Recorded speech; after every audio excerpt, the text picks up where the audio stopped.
मनातलं as it is, filter नाही, drama नाही. जे मनात आहे तेच बाहेर. बिनधास्त, थेट, खरं. नाटकामध्ये तुम्ही ते धैर्य दाखवू शकता की मला एखादी गोष्ट सांगायची म्हणून मी ती माझ्या पद्धतीने मांडली. त्याच्यामध्ये कदाचित तुम्हाला तोटा झाला तरी सुद्धा तुम्ही तो अंगावरती घेऊ शकता. सिनेमामध्ये तुम्ही हे रिस्क घेऊ शकत नाही. सिनेमाकडे येणारा जो इन्व्हेस्टर होता त्याला सिनेमातलं काही माहित नव्हतं. एकतर कोण यायचे, बिल्डर यायचे, करप्ट गव्हर्नमेंट ऑफिशियल्सची कॅटेगरी आलेली होती. 2019 साली भारतामध्ये सगळ्या सिनेमांना मिळून 143 कोटी फुटफॉल होते. गेल्या वर्षी 2023 मध्ये ही संख्या 90 कोटीवरती आलेली आहे. सो 143 कोटीपासून 90 कोटीपर्यंत आपण खाली आलेलो आहोत. सगळे स्टुडिओ सिस्टीम जे आहे ती आता चॅलेंजिंग सिच्युएशन मध्ये आहे. They will not be able to support more than 5 to 7 films in a year, Marathi films. आणि जर तुम्ही 70 आणि 100 सिनेमे करत असाल तर तुम्हाला कसा सपोर्ट मिळेल? तुम्ही एक सिनेमा केला म्हणजे तुम्हाला सिनेमा करता येतो असं होत नाही. सिनेमा कसा लिहायचा, सिनेमा कसा प्रेझेंट करायचा याच्याकडे लक्ष आपण देतोय का, हा खरं म्हणजे आपण स्वतःला विचारण्यासारखा प्रश्न आहे. मराठीमध्ये ही एक सिच्युएशन आलेली आहे की प्रचलित OTT प्लॅटफॉर्म आहे ते सिनेमा घेत नाहीयेत आता. आज आपल्याकडे आलेले आहेत मीडियामधले टायकून असं मी म्हणेन, नितीन वैद्य. नमस्कार. आणि आपल्याकडे आलेले आहेत नाट्य क्षेत्र तसंच फिल्म क्षेत्रामधले भारी व्यक्तिमत्व, बाई पण भारी देवावाले, अजित भुरे. नमस्कार. थँक्यू कांचन, आम्हाला दोघांना बोलल्याबद्दल. अच्छा, बरं, आपल्याला माहीतच आहे नितीन वैद्य हे गेली मोर दॅन 35 इयर्स मीडियामध्ये आहेत. नितीन, मला वाटतं तुमची पहिली जी कारकीर्द चालू झाली ती मटामध्ये, तुम्ही दिल्लीला होतात आणि यू वर चक्क अ पॉलिटिकल जर्नलिस्ट. सो कसं काय तिथून एकदम आमच्यासारख्या एंटरटेनमेंट इंडस्ट्रीमध्ये तुम्हाला यावंसं वाटलं?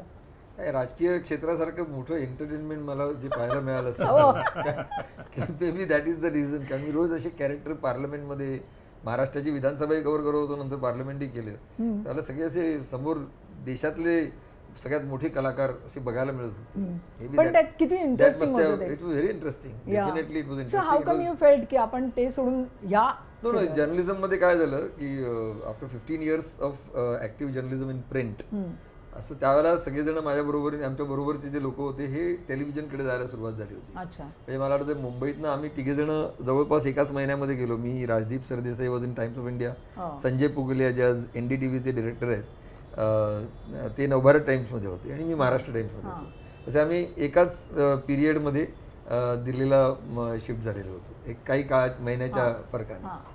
आणि मग ते दोघे जण, संजय आणि राजदीप पहिल्यांदा टेलिव्हिजनकडे गेला प्रणय रॉय यांच्या, नंतर संजय गेला SP सिंग बरोबर आज तक मध्ये. आणि त्यावेळेला आम्ही भेटत असू आणि त्यावेळेला मला असं वाटायचं की television is very shallow medium, उथळ आहे वगैरे वगैरे. आणि नंतर अशी एक संधी एक दिवशी चालून आली आणि मी झी न्यूजचा ब्युरो चीफ म्हणून पत्रकारितेच भाग म्हणून मुंबईत आलो. आणि तिथे आल्यानंतर मला या माध्यमाची, म्हणजे बातमी कळत होती पण माध्यमाची एक नवीन ओळख कळायला लागली आणि आपल्याला यातलं काहीच कळत नाही याचं भान आलं आणि ते आपण जास्ती शिकत गेलं पाहिजे. आणि त्या प्रक्रियेमध्ये मला असं लक्षात आलं की अरे camera, film, television are interesting story telling medium. शेवटी आपण पत्रकारिता का करतो तर आपल्याला एक स्टोरी सांगायला आवडतं. तसं ही पण एक स्टोरी टेलिंग आणि हे जास्त लोकांपर्यंत आपल्याला घेऊन जाणारं आणि पोहोचणारं असं माध्यम आहे एंटरटेनमेंटचं, विच इज मोर इंटरेस्टिंग. आणि त्याच वेळेला झीचे चेअरमन सुभाषचंद्र गोयल त्यांच्या डोक्यामध्ये मराठी चॅनल सुरू करायचं चालू होतं आणि मला एक दिवशी त्यांनी विचारलं चॅनल चलेगा क्या, तर मी म्हटलं चलेगा. आणि साधारण ऑगस्ट अगदी 1999ची गोष्ट असावी आहे म्हणजे. आणि त्यांचा वेग असा भन्नाट होता आणि ते म्हणाले आपण को लॉन्च करना है और काम पे लग जाओ. म्हणजे कधीपासून आपल्याला पहिल्यांदा बुलेटिन सुरू करायचं आहे आणि न्यूज सुरू करायचं, कारण त्यावेळेला इलेक्शन समोर होत्या 99च्या. सो पहिल्यांदा Zee Marathi as an entertainment येताना ॲज अ न्यूज म्हणून त्याच्यामध्ये काही सिनेमे घेतलेले होते त्यांनी झीनी. आणि ते म्हणाले पहिला आपली खूप बुलेटिन लॉन्च करणार. आणि आम्ही त्यावेळेला एक न्यूजची टीम उभी केली आणि न्यूजच्या टीममध्ये म्हणजे आज सगळेजण लिडरशिप पोझिशनमध्ये आहेत. म्हणजे त्यातले वेगवेगळे जर लोक सांगायचे झाले तर साहिल जोशी जो आज इंडिया टुडेचा मॅनेजिंग एडिटर आहे, हा रिपोर्टर होता झी मराठीच्या न्यूजच्या टीममध्ये. 15 ऑगस्ट 1999ला झी मराठी लॉन्च झाला, झी मराठी म्हणून. मग पुढे काही कारणामुळे त्याचं नाव अल्फा मराठी झालं. आणि त्यावेळेची जी पहिली न्यूजची टीम होती त्या न्यूजच्या टीममध्ये साहिल जोशी होता, निखिल साने होता, ओ त्यानंतर रिपोर्टर होता, अच्छा त्यानंतर आज एकनाथ शिंदेची प्रवक्ती बनलेली शीतल पाटील म्हात्रे होती, ओ त्यानंतर अजय भालवणकर त्यावेळेला म्युझिक एशियाचं काम करत असे आणि तो येऊन गंमत म्हणून असं बघायचा की काय, आणि मग तो हळूहळू त्या चॅनलमध्ये ओढला गेला अरे वा आणि असं करत एक छान टीम जमली आणि त्यांनी झी मराठीचं बातम्या सजवल्या आणि पुढे आपोआप मायावरती येऊन पडली संपूर्ण चॅनलची जबाबदारी आणि मग तो चॅनल सुरू झाला आणि पहिल्या मालिका आल्या. हां आम्ही त्याला अभय परांजपे आमच्या बरोबर प्रोग्रामिंगमध्ये होता, हां जो आज या जगात नाही. त्यांनी फार मोठा रोल प्ले केला. आणि आभाळ मायासारखी मालिका आणण्यामधली भूमिका ही अभयची होती आणि अभयनी केलं. प्रतिमा कुलकर्णी माझ्याकडे त्या वेळेला झी मध्ये आल्या एक दिवशी, लता नार्वेकर आणि प्रतिमा कुलकर्णी, आणि प्रपंचची स्क्रिप्ट घेऊन आल्या आणि तिथेच आमचा निर्णय झाला आणि मी प्रपंच लॉन्च करायचं ठरवलं. भटकंती नावाची मालिका झाली. अशा वेगवेगळ्या एक it was a beautiful bouquet that we presented आणि त्याचं खूप स्वागत मराठी प्रेक्षकांनी केलं आणि पुढे तो चॅनल सक्सेसफुल झाला. काही कारणामुळे मध्ये आम्ही मी सोडला, मी निखिल अजय, आणि मग काही एक वर्षभरानंतर दरम्यानच्या काळात तारा नावाचं एक चॅनल लॉन्च केलं आणि पण तारा ॲज अ प्लॅटफॉर्म त्याच्यामध्ये आम्ही दोघे एकत्र काम केलं. अजित आणि मी तिथे एकत्र आलो. त्याच्यातही असे किती लोक होते, अजित होता, निखिल वागळे कार्यक्रम सादर करत असत, असे वेगवेगळे लोक त्या तारामध्ये आले. ही इन्फॉर्मेशन खरंच मलाही माहित नव्हती म्हणजे तारा स्टारचे त्यावेळेचे सीईओ होते रतिकांत बासू आणि मीडिया क्षेत्रातलं त्यावेळेचं खूप मोठं नाव होतं आणि त्यांनी एक मोठं विजन आमच्या समोर ठेवलं आणि आम्ही त्याकडे निश्चित आकर्षित झालो. अलीकडेच बासू झी मध्ये तुम्ही होता तेव्हा तुम्ही रिजनल सगळ्या याचा हेड नाही, माझ्याकडे मग मी परत तारा कोलॅप्स झालं. इट डिडंट वर्क वेल. मग आम्ही परत मी सुभाषजींना फोन केला की वापस आना चाहता हूँ, गलती हो गई वगैरे असं सांगत, आणि त्यांनी मोठ्या मनाने परत बोलवलं आणि परत त्यांनी झी मराठीचा चार्ज माझ्याकडे सोपवला आणि मग तेव्हापासून एक हे सुरू झालं. तर तो सगळा जो कालखंड आहे आणि त्याच्यानंतर झी मराठी सक्सेसफुल झाल्यावर प्रदीप गुहा सीईओ म्हणून आले. प्रदीप गुहांनी माझ्याकडे बंगाली, पंजाबी, गुजराती या वाहिन्यांची जबाबदारी दिली. माझं डेजिग्नेशन डायरेक्टर रिजनल चॅनल्स असं होतं आणि बंगाली त्यानंतर सक्सेसफुल झाला. मग माझ्याकडे नॅशनल चॅनल्सची जबाबदारी आली आणि झी टीव्हीची जबाबदारी आली, असं झी हिंदी सुद्धा.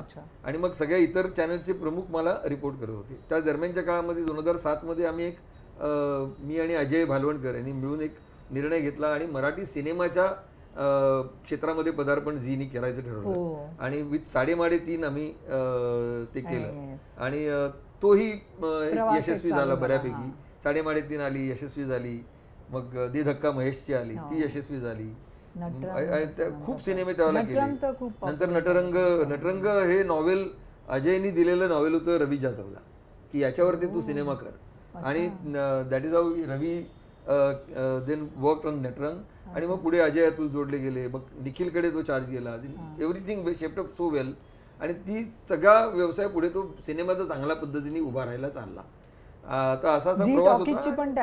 झी टॉकीज 2006 आधी झी टॉकीज आम्ही लॉन्च केलं. त्याच्याबरोबर सिनेमा जेव्हा माझं मी मराठी आणलं होतं त्याच्यावर मला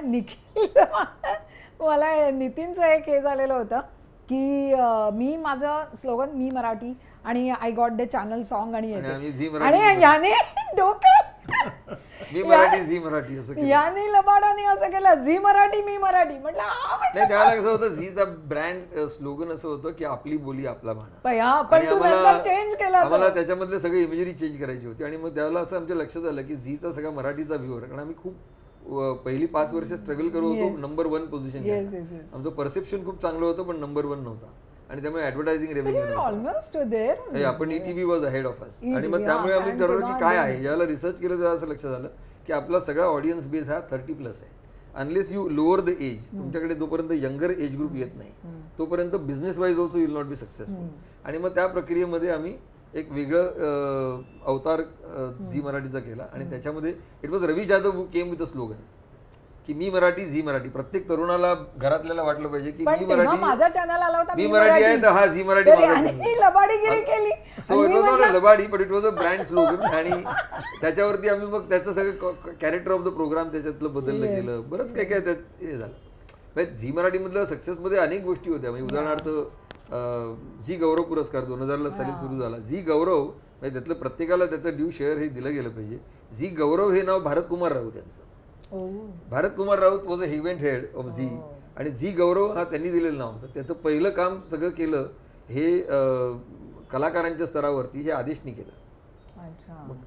मग ती थीम इतकी सुंदर जमत गेलेली होती ना की शेवटी त्या पॉझिटिव्हिटीनी it create was a brand. तो खाली गेला त्याला पुढची अनेक कारणं असू शकतात, पण ते होत राहतं.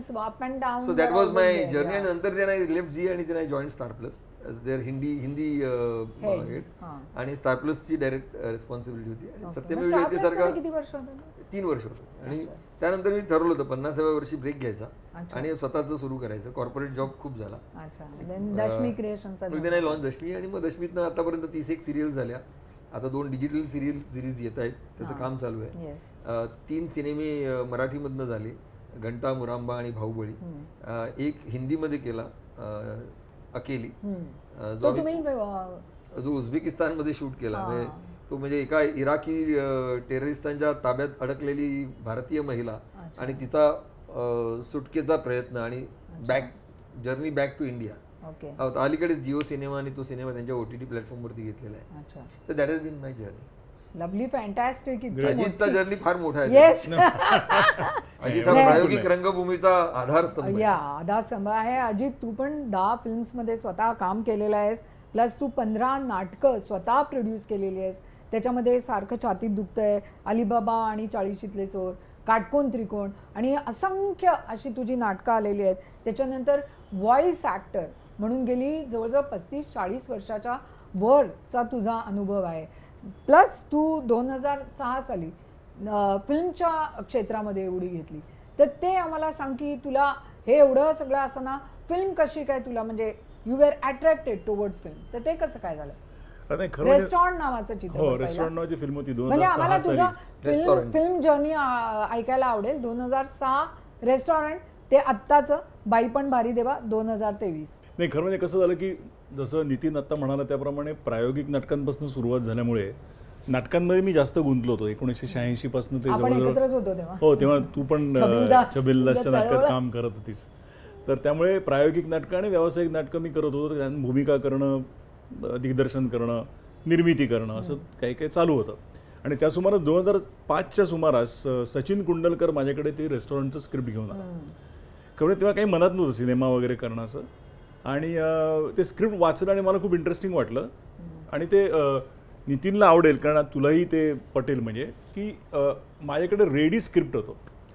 आणि माझ्या मते कुठलंही फिल्म मेकिंग किंवा कुठल्याही बिझनेसमध्ये नाही, ही फार महत्त्वाची गोष्ट आहे की तुमच्याकडे ते तयार असलेलं स्क्रिप्ट ही पहिली तुमची स्टेप असते चांगला तुमचा प्रोजेक्ट होण्यासाठी. तर ते त्याचं स्क्रिप्ट त्याने मला वाचायला दिलं, ते मला आवडलं. सोनाली कुलकर्णी त्याच्यामध्ये काम करणार होती आणि तिने ते फार उत्तम काम केलं. आणि त्या चित्रपटाला तेव्हा त्या वर्षीचं स्टेट अवॉर्ड, सेकंड बेस्ट फिल्मचं अवॉर्ड मिळालं. आणि तिथून ही जर्नी सुरू झाली खरं म्हणजे. आणि तेव्हा ना फिल्म मेकिंग थोडंसं आत्ताच्या भाषेत बोलायचं तर स्वस्त होतं. म्हणजे ती फिल्म तेव्हा मला आठवते 55 लाख रुपयामध्ये फक्त केली होती. फिल्म मेकिंग बरोबर आहे. कम्पॅरेटिव्हली अर्थात त्या काळाप्रमाणे ते कदाचित महागही असेल, पण आता जे फिल्म मेकिंगचे आकडे आहेत मराठी, त्यामुळे तेव्हा ते मला करता आलं. आणि तो फिल्म प्रोड्युसरचा एक शिक्का माझ्यावरती बसला. आणि फिल्म मेकिंगमध्ये ना तो सिनेमा प्रॉपर होणं आणि तो रिलीज होणं आणि प्रेक्षकांपर्यंत पोहोचणं फार महत्त्वाचं आहे. कित्येक जण फिल्म करतात, चांगल्या फिल्म्स करतात, म्हणजे माझ्या फिल्मपेक्षाही चांगल्या फिल्म्स कर म्हणजे काही लोकांनी केल्या असतील. पण माझी फिल्म मी प्रोड्यूस करू शकलो आणि ती लोकांपर्यंत आली, त्याला अवॉर्ड मिळालं आणि त्यामुळे मी फिल्म प्रोड्युसर झालो खरं म्हणजे. बऱ्याच वेळेला आपण असं बघतो की फिल्म चांगली झालेली असते, त्याला अवॉर्ड्स चिकार मिळतात, परंतु ज्याला आपण मॉनिटरी रिवॉर्ड मिळणं हेही तितकंच इम्पॉर्टंट आहे. नाही, केव्हाही ना, म्हणजे नितीनलाही मान्य असेल की आज कुठल्याही व्यवसायामध्ये, नाटक असो, सिनेमा असो, टेलिव्हिजन सिरियल असो, जेव्हा तुम्ही तो व्यवसाय म्हणून करता तेव्हा तुम्हाला त्याच्यातनं रिटर्न्स मिळाले पाहिजे. पण व्यवसाय म्हणून त्याच्याकडे का बघायचं नाही हे मला सगळ्यात पहिल्यांदा वाटतं. बरेच जण म्हणतात people they look at me as an entertainment industry. Damini पण आणला, oh that is an entertain. अरे पण तुम्ही करा, तुम्हाला कोणी नाही सांगितलंय. आणि दुसरी गोष्ट म्हणजे when I am in entertainment industry, why I should not look at it as a business. हे विशेषतः कसं आहे, नाटकामध्ये कसं असतं, तुमचे स्टेक्स बऱ्यापैकी कमी असतात. नाही, financial stakes are वेराज little less. सिनेमामध्ये किंवा टेलिव्हिजन सिरियलमध्ये फायनान्शियल स्टेक्स एवढे मोठे असतात हो. की तुम्हाला एंटरटेनमेंट किंवा लोकांना काय आवडतं याचा विचार करूनच तुमची कलाकृती घडवायला लागते. नाटकामध्ये तुम्ही ते धैर्य दाखवू शकता की मला एखादी गोष्ट सांगायची आहे म्हणून मी ती माझ्या पद्धतीने मांडली. त्याच्यामध्ये कदाचित तुम्हाला तोटा झाला तरी सुद्धा तुम्ही तो अंगावरती घेऊ शकता. सिनेमामध्ये तुम्ही हे रिस्क घेऊ शकत नाही. तर त्यामुळे मला असं वाटतं आताच नुकतंच बिजू मानेंनी स्टेटमेंट दिलेलं होतं की आशयघन चित्रपट हे कशासाठी निर्माण करायचे. So तुम्हाला या बाबतीत काय वाटतं? नाही, मला की त्यांचं ज्या स्टेटमेंट त्याला मला आपण माहित थोडंसं- नाही. आशयघन चित्रपट म्हणजे नाही त्यांना म्हणजे नक्की काय त्याने असं म्हणायचं म्हणलेलं मी खेळ मांडीला खेळलं त्याला काही हे नाही आलं. Why not go for all this things.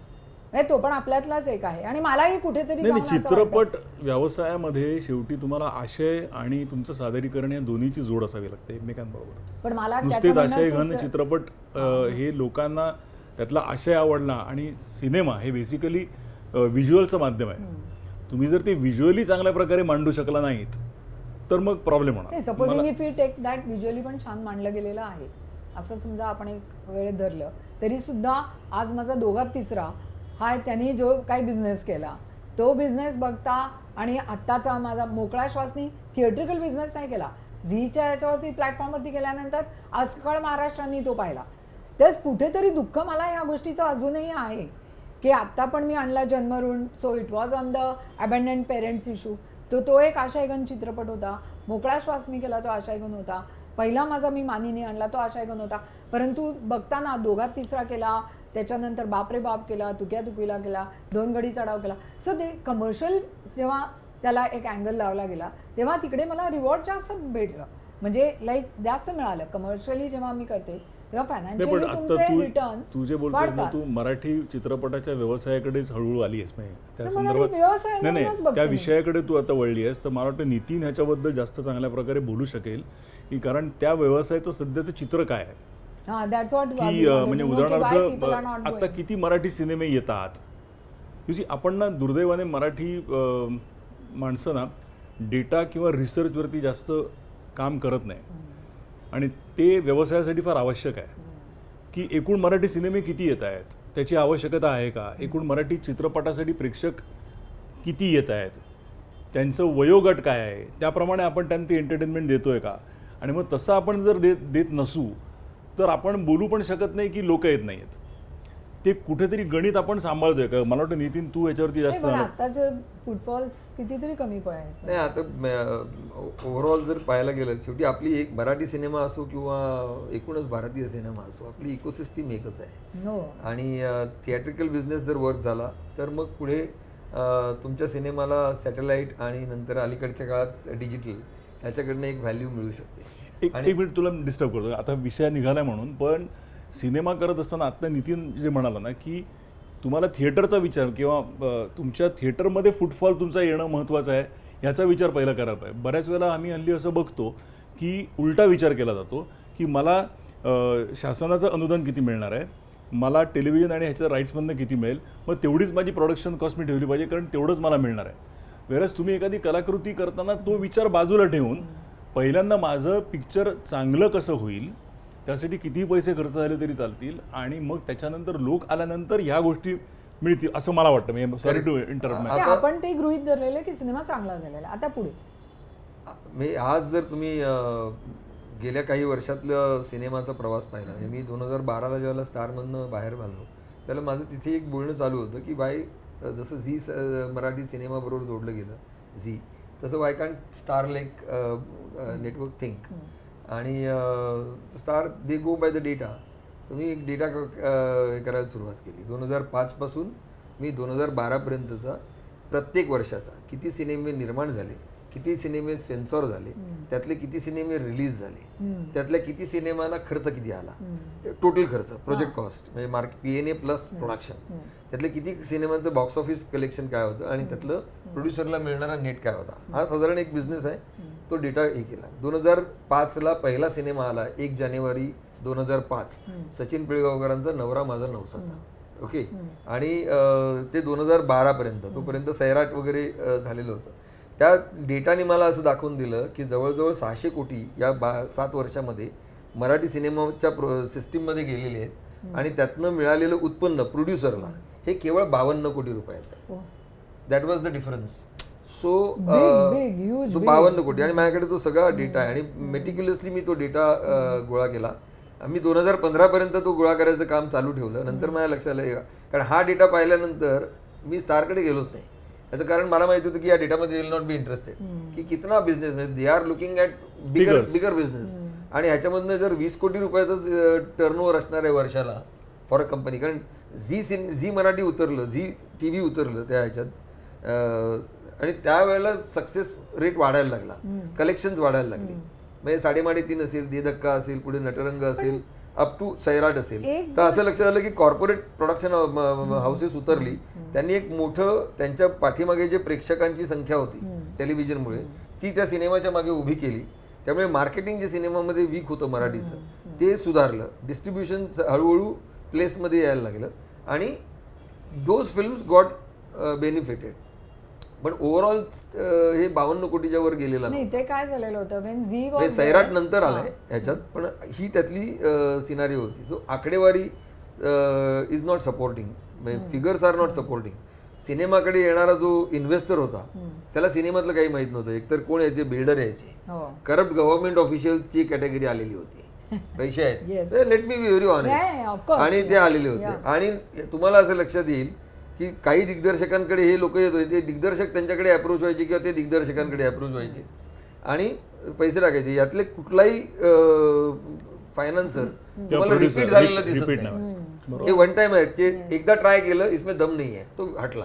तुमचा बिझनेस केव्हा सक्सेसफुल होतो, ज्यावेळेला मी पैसे लावतो आणि त्यानंतर मला ते लावण्याची सातत्याने प्रेरणा मिळत राहते. ती कशातनं मिळणार आहे? आशयघन वगैरे मुळे नाही, तर आशयघनच सिनेमा करा, पण त्याला बॉक्स ऑफिसमध्ये आणि मग सॅटेलाइटमध्ये त्याचा PNL हेल्दी दिसला तरच तो माणूस परत रिपीट करेल. त्याला त्याची रिटर्नची मतलब आहे. तुम्ही जर अधिकारी ब्रदर्सनी पैसे टाकले आणि if you don't get returns, why will you put money? किती करणार सो ते झालं होतं. आणि दरवेळेला नवीन बकरे काही लोक गाठत होते आणि त्यातले काही सक्सेसफुल होत होते, काही नव्हते होत. पण फेल होणाऱ्यांची संख्या जवळजवळ 95% इतकी होती. 5% पण एक गोष्ट मी लोकांच्या नशिबी तुम्हाला आहे. इथे जरा सांगू इच्छिते की असं पण बोललं जायचं बिकॉज झी TV त्याचं GRP एवढा मोठा होता, इतकी मराठी लोकं म्हणलं झी- तुम्ही. मराठी हो. म्हणतो. सो इतकी लोक ते बघायचे की तुमची एक ऍड जी होती ना पण तो वापर केला आम्ही. त्याचा वापर करूनच लोकांना बाकीचे जे सिनेमे होते जे झीकडे नव्हते किंवा झीनी निर्माण केलेले नव्हते त्यांना बऱ्यापैकी हा फटका बसत होता त्या करेक्ट आहे. काळामध्ये. पण त्याच्यामध्ये ना त्यातनं एक लर्निंग घेऊन की what Zee has done right आणि Zee has done absolutely So right. what we have ते to घेऊन do- म्हणजे नितीनचा मुद्दा मला त्याला काय म्हणायचं मला कळतंय की कॉर्पोरेट वर्ल्ड ह्याच्यामध्ये आल्यानंतर कॉर्पोरेट वर्ल्ड काय करते हे ते बघून नेमकं ते काय केलं शिकून त्यांनी? आपण इतर निर्मात्यांनी त्याप्रमाणे त्या गोष्टी म्हणजे जसं पण मार्केटिंग तेवढा पैसा डिस्ट्रीब्युशन किंवा तेवढं त्यांना पण जेवढे आयबॉल्स यांच्या चॅनलला होते तेवढे नव्हते ना नाही नुसतं तेवढं नव्हतं की आयबॉल्सच्या व्यतिरिक्त सुद्धा काही सिनेमे वर्क झालेले होते. त्यावेळेला एक मराठी सिनेमाबद्दल एक ओव्हरऑल लोकांच्या मध्ये सकारात्मकता निर्माण झालेली होती जी नंतर आपल्याला दिसते काही काळ टिकलेली आहे. म्हणजे किल्लासारखा सिनेमा सुद्धा चांगला झाला. म्हणजे तो झीनी रिलीज केला होता पण तो सिनेमा वेगळा होता. म्हणजे आशयघन वगैरे तुम्ही म्हणता ना, नाही, पण तो होता अक्षय अविनाश खन्नाचा अरुणचा तरी सिनेमा. सुद्धा झीचा तेव्हा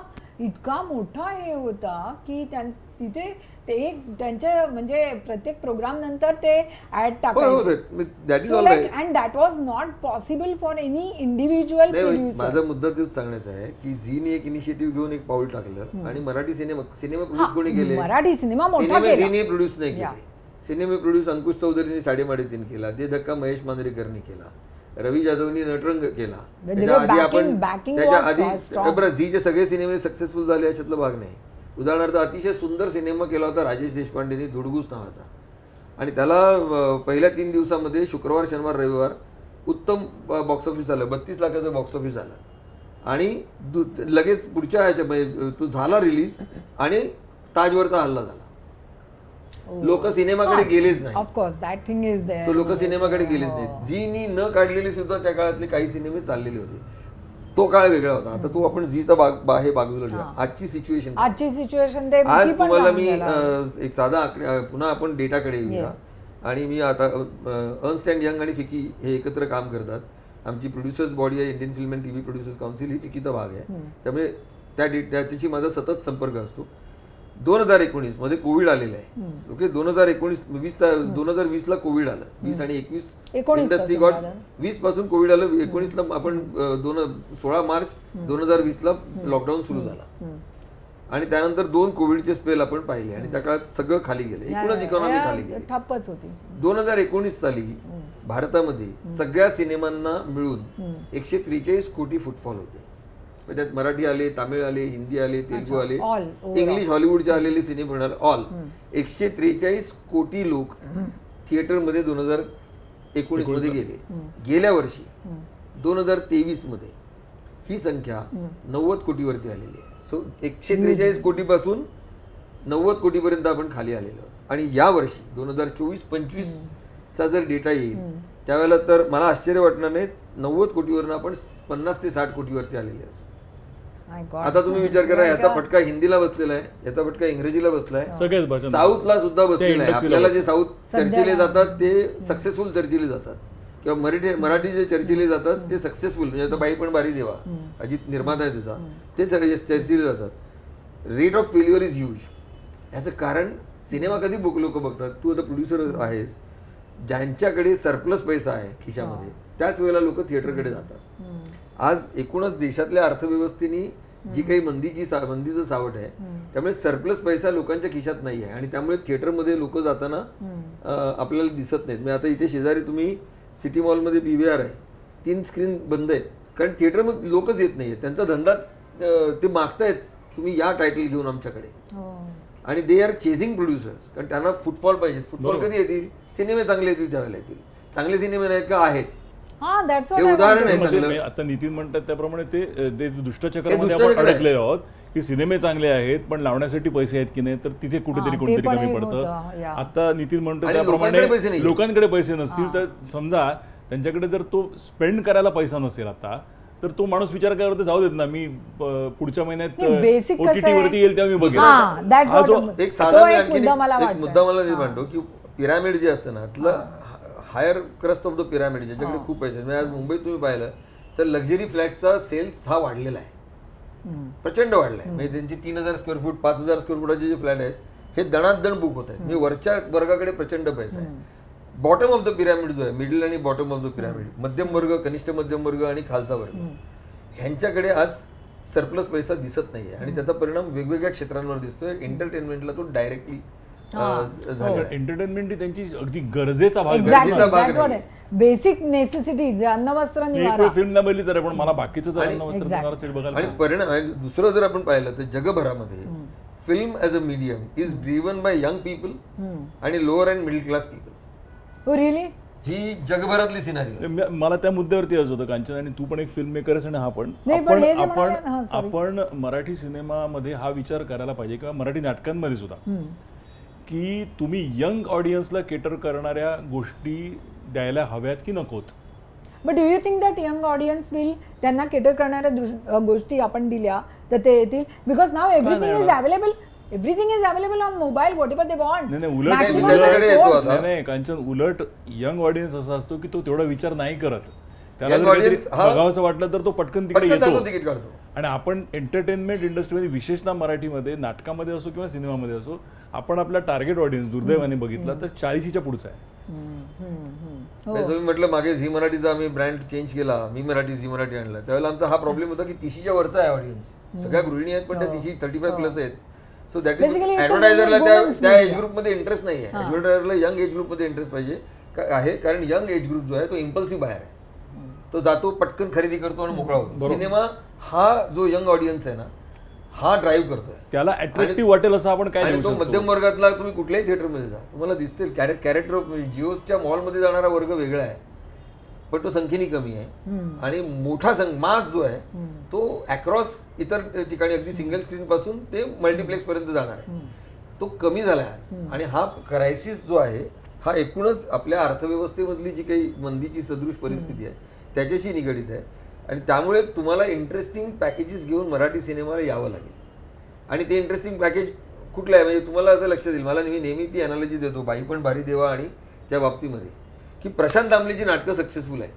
साखर खाल्लेला माणूस सारखं तुम्ही नाटक पाहिलं तर ते आशय घन आहे किंवा बाजूला ठेवा, पण दीनानाथ सारखा प्रयोग 4 वाजताचा फुल बरोबर. असतो. बट इट्स अन आणि- out and out entertainer Prashant. म्हणजे एंटरटेनमेंट तोच- लोकांना गरज आहे तो ना. सगळा क्राऊड बाईक पण भारी देवाला गेलेला आहे. तो सगळा क्राऊड त्या बायकांचा आता परेश मुकाशीच्या नाचगा गुमाला गेलाय. त्याच्यावरती क्रिएटिव्ह टॅलेंट जे आहे किंवा आशय घन कॅरेक्टर जे आहे हे सगळे टीका करतात, पण बायकांना तो सिनेमा आवडतोय. परेशला ते कळलं की ही स्पेस आपल्याला आता कॅप्चर केली पाहिजे. पण त्याला आत्मपॅम्पलेटच्या वेळेला त्यांनी काय नाही व्यवस्थित कळलं मग? आत्मपॅम्पलेट हा पुन्हा वेगळ्या जॉनर वेगळ्या ते- genre होतं. तेच मी म्हणते कसं आहे, See, की त्यांनी- it's- मला तेच म्हणायचंय की सिनेमा चालत नाही, द जॉनर नाही, पण जॉनर तो ऑफ द तेच सिनेमा. वैशिष्ट्य आहे की अजितला काय किंवा केदार शिंदेला ते जॉनर लक्ष झालं, परेशला आताची सिच्युएशन लक्ष झाली आणि त्यांनी चांगलं पॅकेज आपल्याला दिलं. त्या पॅकेजकडे बायका मोठ्या प्रमाणावरती आलेल्या आहेत. इट शोज ना वेदर इट्स अ जिओ, त्यांच्या पाठीमागे एक स्टुडिओ त्यामुळे उभा राहिला. तुम्ही सिनेमा करता कसा आणि तो तुम्ही सिनेमा कम्युनिकेट कसा करता. तुम्ही ऍक्च्युली या दोन कम्युनिकेट गोष्टीवरती मुद्दा आहे ना. तर जिओनी सिनेमा चालवला बाई पण भारी देवा, तो कम्युनिकेट फॅन्टॅस्टिकली केला. हो मे बी वेगवेगळ्या कदाचित वुमेन ग्रुपमध्ये आम्हीच स्वतः प्रोड्युसर असताना आम्ही तिघजण प्रोड्युसर होतो, माधुरी भोसले, मी आणि केदार. आम्हीच स्वतः जर तो डिस्ट्रीब्यूट केला असतं किंवा मार्केटिंग केलं असतं कदाचित आम्ही एवढा व्यवसाय करू शकलो नसतो दॅट्स व्हॉट आय जो वांट टू जिओने से. केला. या कारण त्यांच्याकडे you got the studio behind मग असं नाही तुमचा सिनेमा तसा असायला हवा की तुम्हाला तसा सपोर्ट मिळेल ना. Of course I am happy for you, असं काही नाहीये, परंतु तो आणि शेवटी स्टुडिओ नाही- दरवेळेलाच प्रत्येकालाच अवेलेबल नाही, पण होईल शेवटी असं नाही होत नाही ना. होणार ना कारण शेवटी त्यांची पण लिमिटेशन त्यांची limitation आहे. उद्या झी असेल, जिओ असेल किंवा स्टार असेल, कोणी असेल, ते वर्षात 2 सिनेमेच देऊ शकतात ना support. Supply is too much.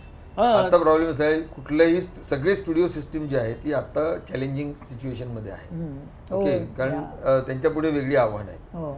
आणि त्यामुळे they will not be able to support more than 5 to 7 films in a year, Marathi films. बरोबर. आणि जर तुम्ही 70 आणि 100 सिनेमे करत असाल तर तुम्हाला कसा तर सपोर्ट तुम्हाला कसा सपोर्ट मिळेल? नंबर 1, जे फायनान्सर आहेत त्यांनी हा विचार केला पाहिजे. पहिली गोष्ट म्हणजे प्रोड्युसर आणि दिग्दर्शक हे करताना की हा सिनेमा माझा फायनान्स म्हणजे रिटर्न कशावरती एन्श्युअर होईल ते सांगायला गेले की सॅटेलाईटमधनं इतके येणार, डिजिटलमधनं इतके येतील आणि 40 लाख सरकारचे येतील, यावरती विसंबून फायनान्सर्सनी पैसे टाकता कामा नये. ते उलट कॅल्क्युलेशन करतात, अजिबात. तिकडे प्रॉब्लेम आहे तो. नाही, बेसिकली असं आहे की आता प्रत्येकालाच आपला शरीरात चालवायचं असलं नाही, मी ते लोक चुकीचं- जाऊन खोटं खोटं पण सांगतात. नाही मी ते की हे चुकीचं इतना म्हणत मिळेगा, नाही. इतना हे बघा, मिळेगा. प्रत्येकाची It's like- विचार करण्याची ज्याप्रमाणे शैली आहे त्याप्रमाणे आहे. हे चुकीचं आहे असं माझं म्हणणं नाही, पण अशा पद्धतीने विचार करून तुमचे प्रश्न सॉल्व्ह होणार नाहीत. मार्ग तर काढायला लागेल, हे तुम्हाला- चॅलेंज आहे. मार्ग तर काढायला लागेल. आता दुसरं चॅलेंज आता जसं मी पाहिलं, फुटफॉल 143 कोटी 2019, हा. 90 कोटी पण 2023. त्याचं कुठेतरी ओटीटीशी तुम्ही नातं नाही का जोडलं? नाही, अजिबात नाही. ओटीटी हे अगेन इट्स अ मिसनॉमर कम्प्लिटली. ओटीटीचा जो स्प्रेड आहे, you want believe people have told me on my face, अगं बघू ना आम्ही पीपल नंतर यू नो, OTT वर आल्यावर. People who have access to you. Kanchan Adhikari ही पिरॅमिडमधले ते वरच्या क्रस्टमध्ये आहे. त्यामुळे तुम्हाला जे ओळखतात ना आणि तुमच्याशी जे गप्पा मारू शकतात ते सांगतात. तो खालचा जो हे आहे, जो आज मोठ्या प्रमाणावरती मोबाईलवरती आहे आणि टेलिव्हिजनवरती सुद्धा आहे, बरोबर. तो वर्ग आपल्याला ह्याच्यात आणायला लागेल. आणि हा समज चुकीचा आहे की OTTकडे सगळे गेलेले आहेत. OTTचा 140 कोटी लोकांच्या देशामध्ये OTTचा अजूनही रीच हा 10 कोटीवरती पोहोचलेला नाही. Is that he so? वस्तुस्थिती आहे. Let us B realistic about it. त्याच्यासाठी वायफाय लागतं घरामध्ये, हो. त्याच्यासाठी तुम्हाला स्मार्ट टीव्ही लागतो. हो. म्हणजे वायफाय बट वरती you can take it on your mobile पण नाही, पण तेच तो म्हणतो ना की 140 कोटींच्या लोकसंख्येमध्ये आज देशभराचा विचार केला तर 10 कोटी लोकांकडेच इन्फ्रास्ट्रक्चर आहे. किती लोकांना वेळ, अजून त्याला अजून- वेळ आहे. अजून We are- Maharashtra- on this one you take यार, नाही, पण मोबाईल ते- वरती येतं. हो, पण मोबाईल आज वरचा- माझा ड्रायव्हर ते- घेऊन ते- बसलेला असतो. ते तुझ्या मुंबईतला ड्रायव्हर घेऊन बसलेला असतो, तू अरे महाराष्ट्रातल्या come on यार. महाराष्ट्रातल्या कुठल्या तरी महाराष्ट्र रिमोट खेड्यामध्ये जा. इंटेरियर मधली मुलं अगं, मी नाही, नाही, ते तेवढा अरे, जसा ते- जेवढा I access will come to this. You are right. तुझा ड्रायव्हर बसलेला आहे, महाराष्ट्रातली इंटिरियर मधली मुलं बसलेली आहेत. आता ते काय बघतायत आणि याचं एक उत्तम उदाहरण television network. Okay, advertising revenue हा जो आहे हा मोठ्या प्रमाणावर गेल्या वर्षी डिजिटलकडे शिफ्ट झालाय. हो, आता डिजिटल हो, म्हणजे हो, कुठलं डिजिटल हो. आहे? त्याच्यामध्ये गुगल, यूट्यूब, ओके, त्याच्यानंतर फेसबुक, मेटा, इन्स्टा, मेटाचे जे 2 प्लॅटफॉर्म आहेत, फेसबुक आणि इन्स्टा, ट्विटर आणि इवन ई कॉमर्स साईट्स, ह्याच्याकडे मोठ्या प्रमाणावर म्हणजे तुम्ही आज झोमॅटो जरी ओपन केलं तरी त्याच्यावर पहिल्यांदा जाहिरात आहे. हो, या, ओके, या. सो तो जाहिरातीचा जो रेव्हेन्यू होता, जो टेलिव्हिजनकडे होता ट्रेडिशनली, तो शिफ्ट झालाय. आकडेवारीकडे येऊया, पुन्हा मी डेटाकडे येतो. डेटाशिवाय काहीच अर्थ नसतो. गेल्या वर्षी for the first time digital मध्ये गेलेला advertising revenue was higher than what came to television networks across सर्व भाषा, सर्व genre, because this is handy. सर्व भाषांकडे आलेला जो ॲडव्हर्टायझिंग रेव्हेन्यू होता टेलिव्हिजन चॅनल्सना, हा 36,000 कोटीचा होता भारतातला. आणि डिजिटल प्लॅटफॉर्मकडे गेलेला रेव्हेन्यू, ॲडव्हर्टायझर्स रेव्हेन्यू, हा 48,000 कोटीचा होता. हा चेंज पहिल्यांदा झालेला आहे. ह्याच्यामुळे सगळ्या टेलिव्हिजन नेटवर्कमध्ये एक मोठं आव्हान उभं आहे आणि सगळ्यांकडे खर्च कमी कसा करता येईल ह्याच्याकडे सुद्धा त्यांचं आता एक लक्ष लागलं आहे. तुझा जो ड्रायव्हर बसतो ना, तो सिनेमा नाही बघत. शेवटी सिनेमा पण ह्याच्यावरती येण्यासाठी कुठल्या तरी प्लॅटफॉर्मवरती जावा लागतो. माझा अकेली ज्या वेळेला जिओ सिनेमावर आहे त्याच वेळेला तो डिजिटलवरती, मोबाईलवरती बघता येईल. तो काय बघतो? तो right from porn to politics to sports, तो सगळं बघतो. त्याला रील्स अट्रॅक्ट करतो, त्याला छोट्या स्टोरीज अट्रॅक्ट करतात. सो आणि त्याचा जो पैसा आहे तो इंडस्ट्रीत येत नाही. टेलिव्हिजन नेटवर्ककडे आलेला जो ॲडव्हर्टायझिंग रेव्हेन्यू होता तो वेगळ्या मार्गाने प्रोडक्शनकडे येतो, सिरियल्सच्या आणि सिनेमाच्या दोन्हीसाठी.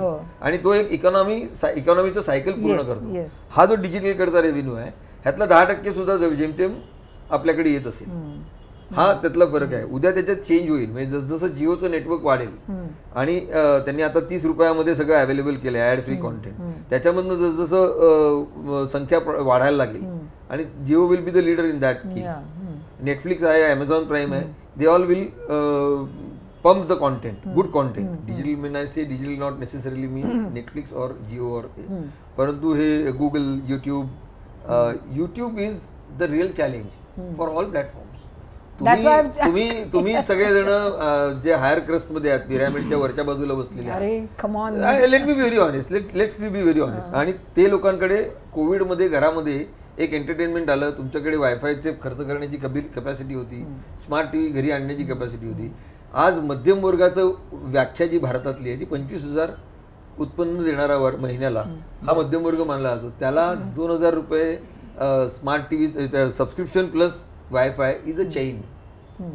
आणि त्याच्याकडे जर सरप्लस पैसा आहे कारण तोच त्यामुळे खूप डिजिटल वाढलं आहे असं समज करून घेणार. मोबाईलवरती ट्रेनमध्ये लोक बघतायत, घरी जाऊन ते करतायत का? नितीनच्या त्या मुद्द्यावरती येतो की आज IPL सगळे बघतायत कारण ते फ्री उपलब्ध आहे.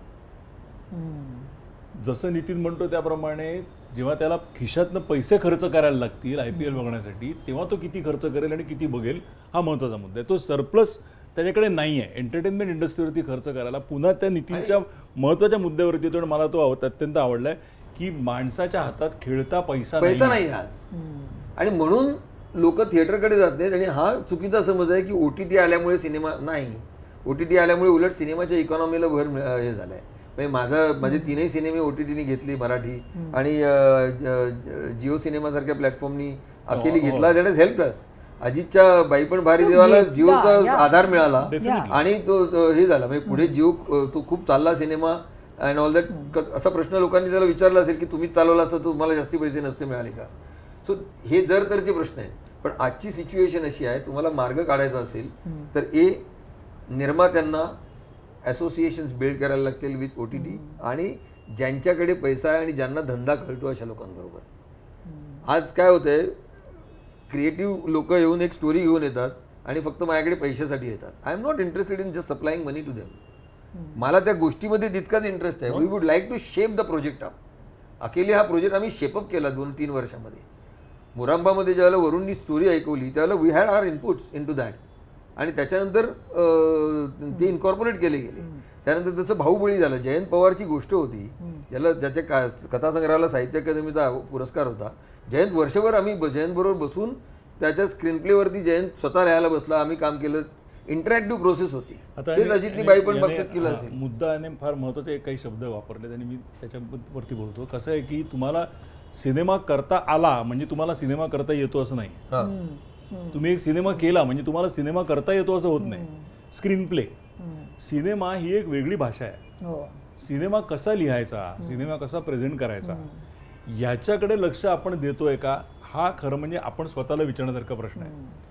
ते स्टोरी टेलिंग जे आहे ते स्टोरी टेलिंग आपण लोकांना बरोबर पोहोचवतो आहोत का केवळ आपल्याकडे सगळं, आपल्याकडे पैसे आहेत, आपल्याकडे काहीतरी गोष्ट कोणीतरी दिली, आपल्याकडे ॲक्टर्स आहेत आणि आपल्याकडे एक इन्फ्रास्ट्रक्चर आहे म्हणून आपण एक सिनेमा केला म्हणजे तो सिनेमा आपण करू शकलो का?